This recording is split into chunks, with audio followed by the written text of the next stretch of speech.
Hola, ¿qué tal? Muy buenas tardes.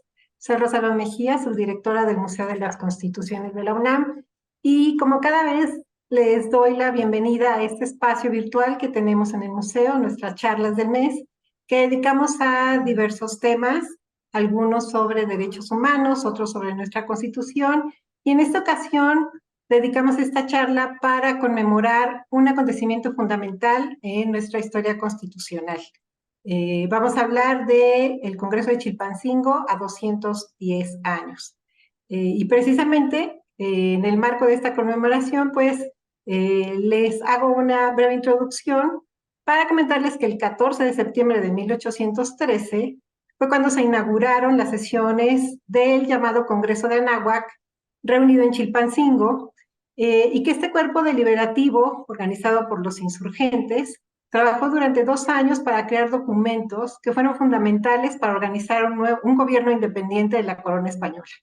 Para conmemorar esos 210 años, tenemos el honor de contar con la presencia del doctor Fernando Serrano Migallón para que nos cuente sobre este congreso. Doctor, un gusto, bienvenido, un gusto tenerlo nuevamente en este espacio del museo.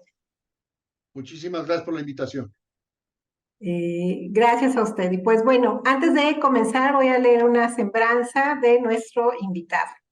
El doctor Fernando Serrano Migallón cursó las carreras de Derecho y Economía en la Universidad Nacional Autónoma de México y es doctor en Historia por esta misma universidad.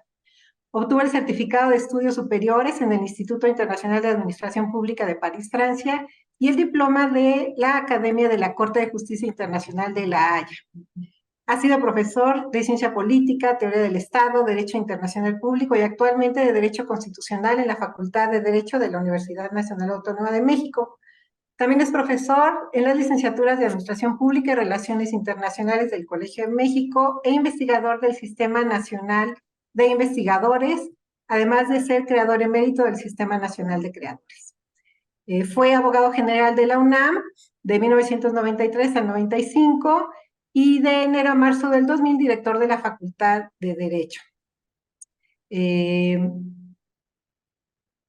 Ha sido miembro de la Junta de Gobierno del Colegio de México, del Consejo Directivo del Centro de Investigación y Docencia Económica de la Universidad de Veracruz, del Colegio de Veracruz, del Instituto Luis Vives, consejero titular del Consejo Consultivo de la Comisión Nacional de Derechos Humanos y es también académico de número de la Academia Mexicana de la Lengua, así como de la Academia Mexicana de Jurisprudencia y Legislación. Además, es académico corresponsal de la Academia Mexicana de la Historia y miembro de número del Seminario de Cultura Mexicana. Doctor, nuevamente le agradezco y aprovecho para recordarle a quienes nos están viendo a través del Facebook del Museo de las Constituciones que al final de esta charla con el doctor tendremos un espacio para sus preguntas y comentarios. Esperamos que los vayan dejando en el chat de esta red. Bueno, de entrada, muchas gracias a los que ya están conectados y que nos están mandando sus saludos. Retomaremos sus preguntas al final de la charla con el doctor. Pues bueno, doctor, empecemos esta sesión para hablar del Congreso de Chilpancingo a sus 210 años. Cuéntenos, a manera de introducción, ¿cómo surge el Congreso de Chilpancingo? Bueno, el Congreso de Chilpancingo, como usted acaba de decir, es del año 14. Hasta ese momento ya México tenía una larga historia constitucional. México es quizá uno de los países que tiene una vida constitucional más rica en la variedad del tipo de constituciones. No en el número de constituciones, hay países como Bolivia, Venezuela o Colombia que tienen muchísimas más. Hay otros, por ejemplo, Argentina o Estados Unidos, que solo han tenido una o dos en toda su historia. México está en un término medio, pero lo que sí han sido, si no todas, muchas de ellas son muy variadas. Tuvimos al principio dos constituciones impuestas. La primera, el Estatuto Provisional de Bayona, que Napoleón expidió para que imperara o para que rigiera en todo el Imperio Español. Como en aquella época este territorio era la Nueva España y pertenecía al Imperio Español, se impuso a todos nosotros, a todo el imperio, y entre todo el imperio estábamos nosotros. Luego, 4 años después, en 1812, la Constitución de Cádiz, también una constitución, esta sí española, hecha para todo el imperio, y una de las ventajas o de las cualidades que tuvo la Constitución española del 12, es decir, que todos los españoles de ambos hemisferios, es decir, los de América y los de la península ibérica, eran iguales ante la ley. Entonces pensó en una constitución que rigiera a todas las colonias americanas y a la metrópoli. Eh, Fue un gran adelanto, sobre todo porque les dio a los españoles la idea, la confianza en las ventajas de tener un régimen constitucional. Gracias a la invasión napoleónica, que no por esto la quiero justificar, ni muchísimo menos, pero sí los españoles se dieron cuenta de las ventajas que significaba vivir en un régimen constitucional.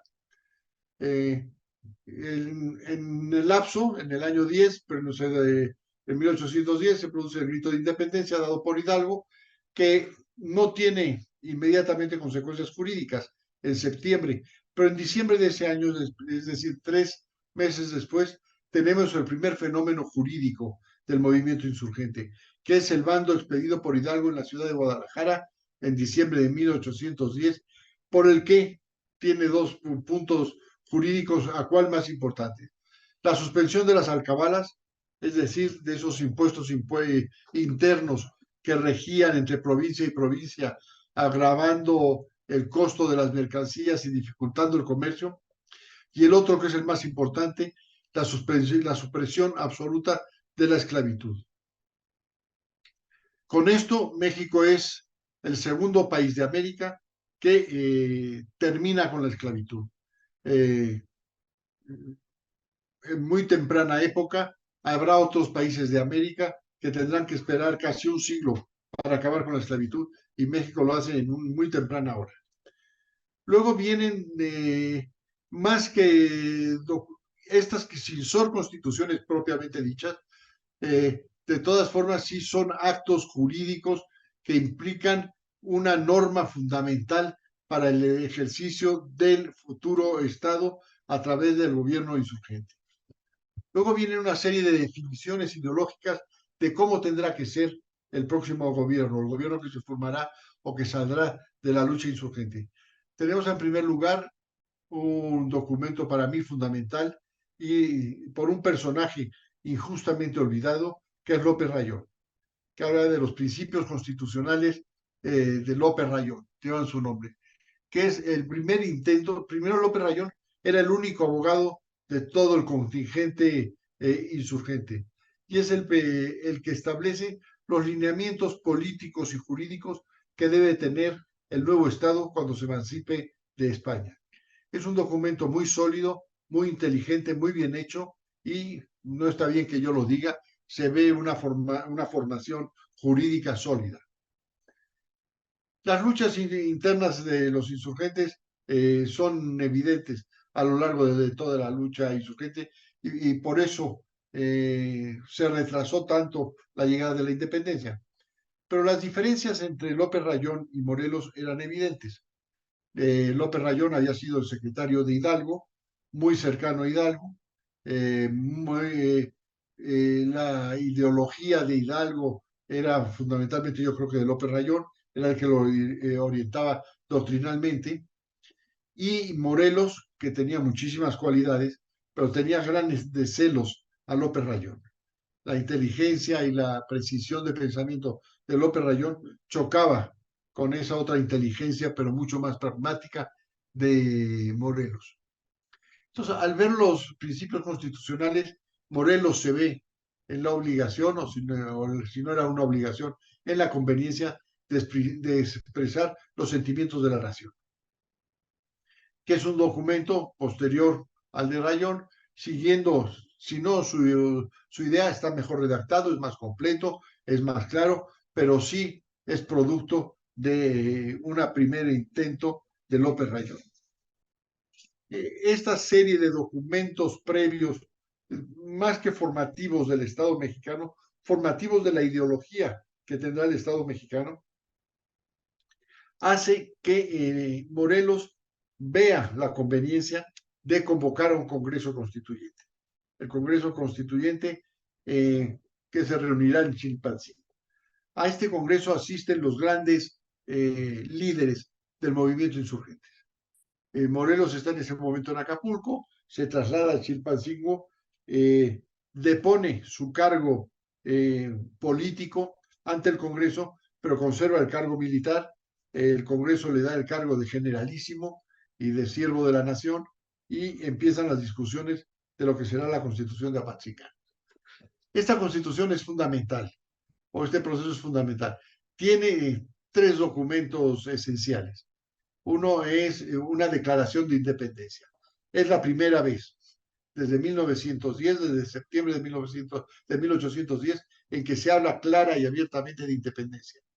Ya no es un gobierno autónomo dependiendo de Fernando VII o encabezado por Fernando VII o por algún miembro de la familia real española, etcétera. Ya se habla francamente de independencia, de la separación de lo que sería el imperio mexicano de la corona española. Luego está el acta constitutiva, que es lo que señala los principios que va a contener. No llega a ser una constitución, pero sí da los principios generales. No, es mucho menos completa que lo que había sido Cádiz, pero es mucho más clara en otro sentido. No se habla de división de poderes, pero sí de limitación de los poderes. No hay un catálogo de derechos, pero sí se habla de algunos derechos fundamentales, como el de libertad, libertad de comercio, el de negociar, el de asociación, los derechos económicos. Y esto da todo un conjunto de principios que regirán al futuro Estado mexicano.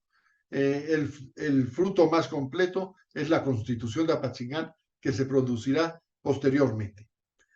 En esta Constitución volvemos a lo mismo. Las luchas internas de los insurgentes se hacen mucho más evidentes.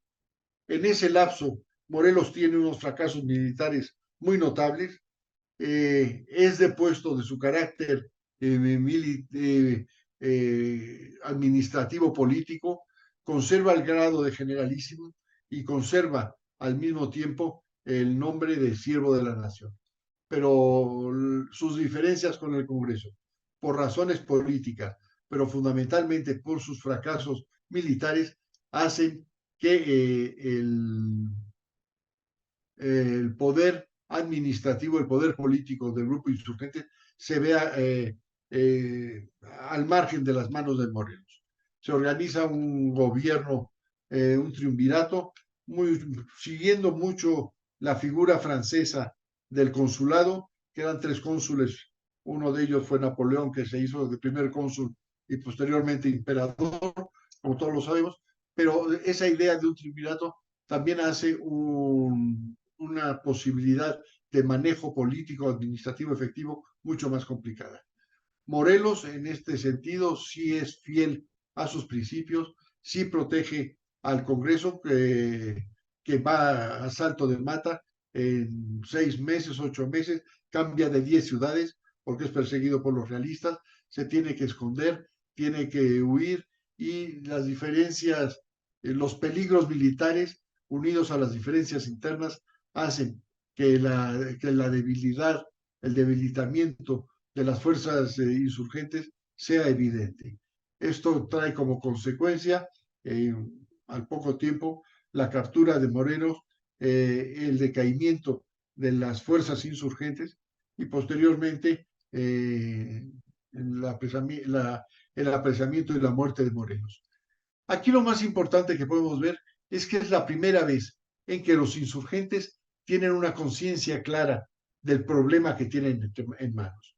No es solamente una inconformidad ante determinadas medidas de la metrópoli, tampoco es solamente una queja ante una invasión francesa a las autoridades legítimas españolas con las que no están de acuerdo y que era por lo menos lo que se arguía al principio, de viva Fernando VII y muera el mal gobierno, separando la cabeza real del rey español del mal gobierno encabezado por Napoleón Bonaparte como emperador y del rey José I, su hermano. Esta, estas características solidifican la teoría política y doctrinaria del movimiento insurgente. Lo debilitan militarmente, pero desde un punto de vista doctrinal, cuando vemos la evolución ideológica del movimiento, estamos quizá en uno de sus momentos cumbres. Yo creo que en ese sentido es el momento más importante jurídicamente del proceso insurgente, y para volver a tener un momento de esa importancia tendríamos que esperar 10 años después a que se promulgara en donde están ustedes ahora, en el Templo de San Pedro y San Pablo, la Constitución de 1824. La primera Constitución Federal Mexicana, que desde mi punto de vista es la gran Constitución mexicana, es la Constitución que sentó las bases del sistema que nos rige hasta ahora, que ha ido evolucionando, se ha ido perfeccionando, pero evidentemente es un principio claro de lo que será el Estado mexicano. En ese sentido, la Constitución y el Congreso son fundamentales en la historia de México. Son quizá los momentos más claros de rompimiento con el pasado. Mientras hasta ese momento hay dudas o hay divergencia de opiniones en los documentos de Hidalgo, en los primeros de Morelos, de si querían evidentemente la independencia o simplemente era una protesta coyuntural, aquí ya se toma conciencia, como diría un marxista, de sí y para sí, de lo que era el movimiento insurgente y de las necesidades que tenía en aquel momento la Nueva España de ser un país nuevo, diferente, independiente y soberano. Muchas gracias, doctor. Si gusta, retomamos algunas preguntas de quienes nos están escuchando y las empezamos a contestar. Por supuesto. Gracias. Aprovecho para agradecer los saludos que nos están enviando. José Carlos Fuentes Vargas desde Otumba. Gracias, José Carlos, por estar en esta transmisión. Marta Lilia Domínguez Sánchez, gracias por acompañarnos y pregunta, ¿cuántas constituciones existen a la fecha? En la historia de México, pues le puedo decir las características. Mira, tuvimos esas dos impuestas, Bayona y Cádiz. Luego tuvimos dos monárquicas, la de Maximiliano y la de Iturbide. Luego tuvimos dos centrales, la de 36 y la de 43. Luego tuvimos las federales, la de 24, 47 y 57. Y luego la gran Constitución Mexicana del 17. Hemos tenido constituciones no codificadas, como la del 47, que fueron las 7 leyes, y luego todas las demás han sido codificadas. Y luego hay un fenómeno muy curioso, desde mi punto de vista, la Constitución del 57 en realidad son 4 constituciones. La primera la podemos considerar la que se promulga el 5 de febrero de 1857 y que rige como tal hasta que Juárez derrota al imperio y entra a la Ciudad de México. Y entonces hace una reforma a la Constitución que para mí son fundamentales, que incluye en el texto constitucional las leyes de reforma. Las leyes de reforma, esas leyes parciales que se fueron dando en el periodo de la reforma, de ahí su nombre, y que le separan a la Iglesia y al Estado. Una separación que no es, como se podría pensar, una simple decisión administrativa de que algo que estaba separado, un organismo que era unitario, dividirlo en dos. Es recuperar para el Estado mexicano la actividad de los ciudadanos y de los habitantes de la República. Hasta ese momento, la vida de los ciudadanos estaba en manos de la Iglesia. El nacimiento estaba regido por las actas de bautismo. La muerte no era el acta de defunción, sino el permiso para enterrar en sagrado. El matrimonio no era un contrato civil, sino era un sacramento. Todo estaba en manos de la Iglesia. Con la separación, todo eso pasa al Estado. Es la verdadera soberanía. Juárez lo incorpora en esta segunda etapa. La tercera etapa va de la muerte de Juárez y la asunción a la presidencia de la República del Lerdo de Tejada, de Miguel Lerdo de Tejada. En este periodo, Lerdo de Tejada lo que hace es restaurar la vicepresidencia de la República, que no existía, y fundamentalmente establecer el Senado de la República. En el texto original de la Constitución del 57 solo había una Cámara, la de Diputados. A partir de las reformas del Lerdo ya serán dos cámaras, la de diputados y la de senadores. En la teoría clásica del derecho político, contras más cámaras tiene un Congreso, más débil es el Congreso. Uno de los congresos fuertes, como es el Parlamento inglés, que en realidad es una cámara, porque la de los lores es simbólica, o el Parlamento francés, que es la Asamblea Nacional, porque la Cámara de Senadores también es una cámara de reconsideración, son congresos muy fuertes. En cambio, el mariscal Tito en Yugoslavia ideó que tenía un país muy complicado, eran 3 religiones, 7 repúblicas, 8 organizaciones, logró mantener la unidad a través de un Congreso con 7 cámaras. Una cámara representando a los habitantes, otra representando a las provincias, y luego unas 5 cámaras por actividades económicas y actividades de participación ciudadana, lo que le permitía tener ocupadas a la clase política en un sistema de pesos y contrapesos que cuando él murió, este sistema saltó por los aires y la República Federativa de Yugoslavia quedó de existir y actualmente son las 7, 8 repúblicas que todos conocemos. Y la última etapa es la Constitución del 17.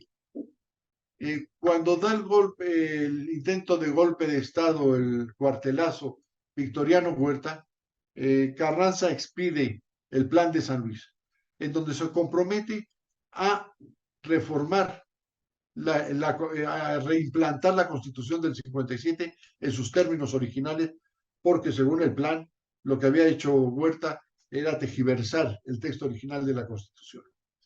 Viene todo el periodo violento de la revolución, llegamos al año 16 en que triunfan los carrancistas, se hacen dueños de la Ciudad de México y Carranza se ve en un dilema.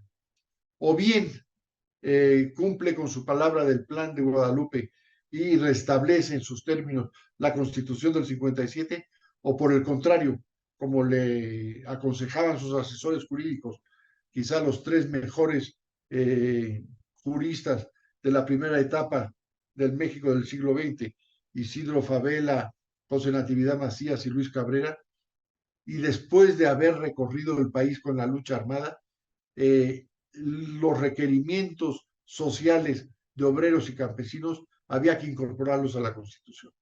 No estaba previsto en la Constitución anterior y él no lo había previsto originalmente. Entonces convoca un Congreso Constituyente no para una nueva Constitución, sino para reformar la del 57. Y si vemos el nombre de la Constitución actual, es Reformas y Adiciones a la Constitución del 57, lo cual nos permite a cada uno de nosotros tomar la decisión que queramos. Si estamos en la Constitución del 57 reformada, o estamos en la Constitución del 17. Es un problema de terminología, pero estos problemas terminológicos nos encantan a los abogados. Lo teórica, la parte teórica de los abogados, de este estudio del derecho constitucional, siempre muy interesante. Gracias, doctor, por la respuesta. Tenemos otra pregunta. ¿Cuál fue la vigencia de la Constitución de Apatzingán? A ver, aquí habría que distinguir en los términos de una ley. ¿Cuál es la diferencia entre positiva, vigente y válida? Una constitución positiva es la que expide el Congreso autorizado para ello. Una constitución vigente es del momento que entra en vigor al momento en que es derogada. Y una ley o una constitución válida es la que realmente se aplica. La Constitución de Apatzingán no fue expedida por un órgano que estuviera facultado para ello. Fueron una unión de jefes militares insurgentes que desde mi punto de vista tenían legitimidad para reunirse, pero no para organizar un Estado que no era existente todavía. Luego, en ese sentido, no podíamos considerarla positiva, tampoco la podemos considerar vigente, porque no había el procedimiento para promulgar una ley menos una constitución. y mucho menos válida, porque si no era vigente no podía ser válida. Pero esto es un problema de legitimidad. Eh, esta constitución fue legítima de origen o fue legítima de ejercicio. Aquí los politólogos hacen la diferencia. Una autoridad que llega al poder por el camino adecuado es legítima de origen, pero una vez en el poder puede o no cumplir con los requerimientos sociales y entonces puede dejar de ser legítima para convertirse ilegítima de hecho. Yo creo que ideológicamente fueron legítimas las reuniones y fue legítima la ideología que imperó, pero no fue un texto jurídico que sirviera y que fuera aplicado por la población. Sirvió, y es lo más grave de todo, para agravar y profundizar las diferencias entre los insurgentes. Las diferencias de Morelos con López Rayón fueron peores, las de Morelos con el Congreso fueron terribles, el peregrinar del Congreso debilitó muchísimo las posibilidades de las negociaciones y de las reuniones, pero que no tuviera eficacia jurídica en la vida de los ciudadanos no quiere decir que no haya sido un documento jurídico pensando en México y sobre todo en los mexicanos. Gracias por la respuesta. Y en ese sentido tenemos otra de Cuauhtémoc Jesús Blancas. Gracias, Cuauhtémoc, por estar con nosotros. Y dice, el doctor Serrano mencionó la Constitución de Cádiz de 1812. ¿Estuvo en vigor en la Nueva España pese al movimiento insurgente en esos años? Y aquí hay una cosa curiosa. Primero, mire, yo creo que la Constitución de Cádiz tuvo muchísimos aciertos. Primero, es el primer texto jurídico de ciencia política redactado y promulgado en español, porque la Constitución de Bayona, la francesa, fue redactada en francés y traducida, aunque luego fuera promulgada en castellano. A los españoles no les gusta reconocer el peso del parlamentarismo inglés, país al que no han querido nunca, con la lucha en los mares, del parlamentarismo inglés y la idea del Congreso español o del Congreso francés, ni mucho menos la influencia de la Revolución Francesa con la Declaración de los Derechos del Hombre y del Ciudadano. Pero es evidente que sin estos antecedentes, Cádiz no hubiera surgido. Aquí los constituyentes de Cádiz buscan una justificación interna que desde mi punto de vista es absurda. Dicen que ellos apelan a una constitución vasca visigótica del siglo XI en donde hay una división de poderes y que luego los reinos de León y los reinos de Aragón en el siglo XI también tuvieron. Yo creo que es no querer reconocer que el peso evidente de la Constitución de Bayona y de los derechos del hombre y del ciudadano franceses los obligaron a esto. Entonces buscan una justificación absurda para reunirse, para poderse reunir. Cádiz, que tiene muchísimas ventajas, tiene muchísimos defectos. Hay que reconocer que es una España dividida entre los liberales y los conservadores. La prueba está que la Constitución es promulgada en el año 12, en el año 14, cuando regresa que Fernando VII la deroga y persigue a los liberales, como los llamaba él, los afrancesados, que tienen que salir al exilio a Francia. Hay una sublevación militar de militares liberales encabezado por el general Riego y el general Torrijos, uno ahorcado en Madrid y el otro fusilado en Andalucía, y por un héroe mexicano, también militar, masón, liberal, que fue Francisco Javier Mina, que murió en México defendiendo la causa de la independencia y más que nada luchando contra el monarca absolutista Fernando VII. Pero no se atrevieron los constituyentes de Cádiz a tres puntos de vista que para mí son fundamentales. No discutieron la forma de Estado, no se planteó si España debía de ser un país central o un país federal, tuvieron miedo y le han seguido teniendo miedo los diferentes congresos españoles, de tal manera que el problema de Cataluña, del País Vasco, de Galicia, sigue vivo en España. Sigue vivo por no tomar una decisión clara de la forma de Estado que requiere la organización española. La otra, la separación de Iglesia y Estado. No se atrevieron a separar radicalmente la Iglesia y el Estado.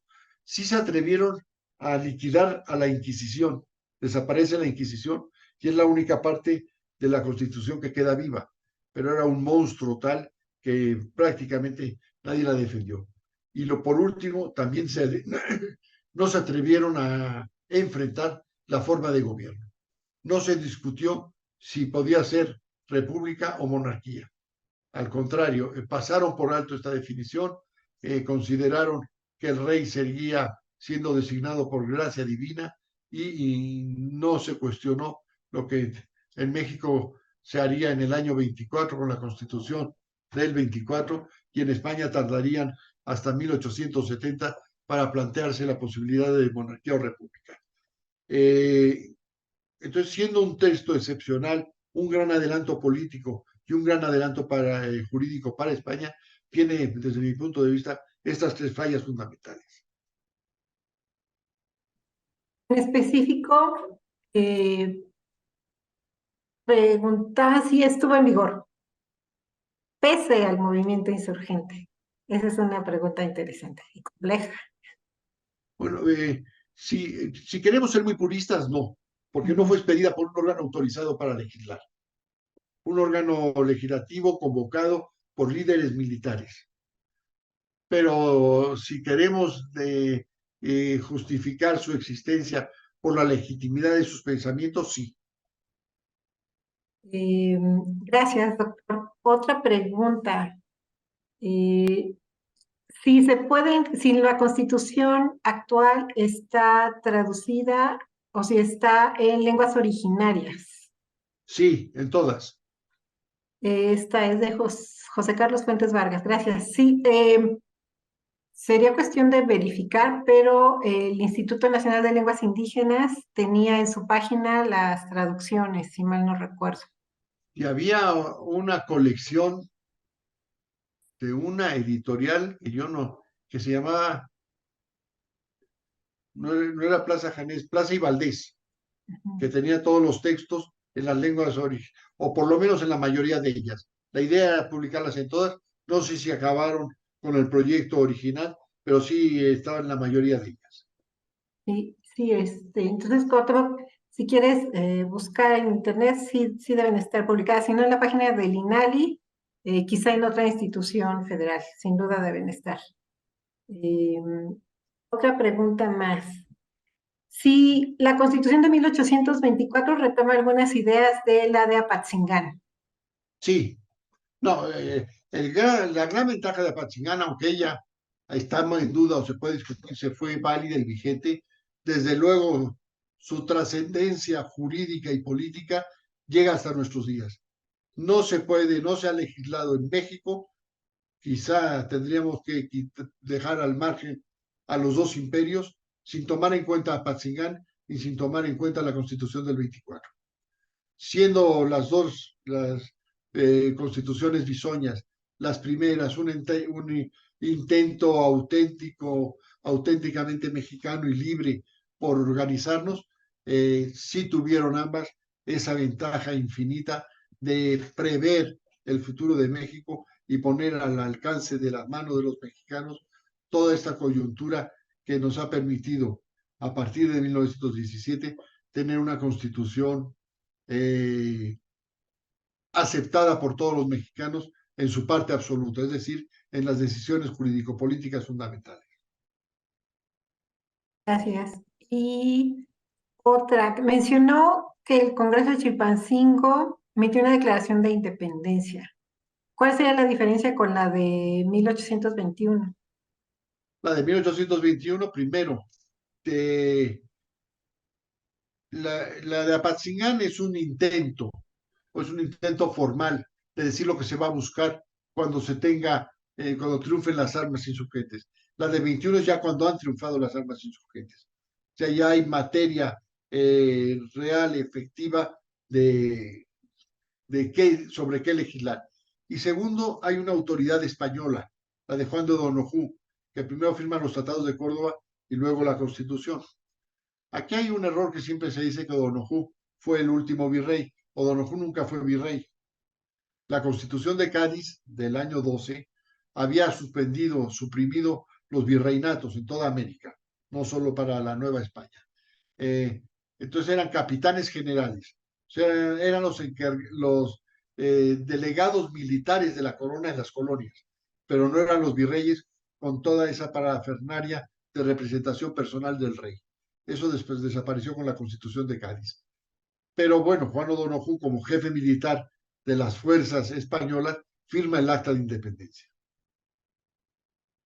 Luego sería desconocida por España y habrá que esperar hasta el año 36, 1836, 15 años después, para que España suspenda el estado de guerra con México y reconozca la independencia de México y envíe y formalice las relaciones diplomáticas entre los dos países. Y que este es algo importante que a veces no lo tenemos muy presente, porque fueron 15 años en vilo, ¿no? Y también con amenazas, algunas amenazas de reconquista. Sí, pero digo, en realidad hubo dos intentos, los dos absurdos, sin fuerza, eh, y se tuvo a favor, aquí sí hay que reconocerlo, aunque haya sido de manera interesada y a la postre negativa para México, el reconocimiento inmediato de los Estados Unidos. Sí, eso va a ser crucial. Esa es otra historia. Algún día hablaremos de estas primeras relaciones de México con otros países que fueron fundamentales también para estos primeros años de la construcción de este Estado, Así precisamente. es. Pues doctor, ya no tenemos más preguntas. Muchas gracias a quienes nos están mandando saludos. Gracias por acompañarnos y les agradezco haber estado con nosotros. Gracias, doctor. Que tengan Muchas todos gracias a buena noche. ustedes. Que tengan buena noche. Gracias.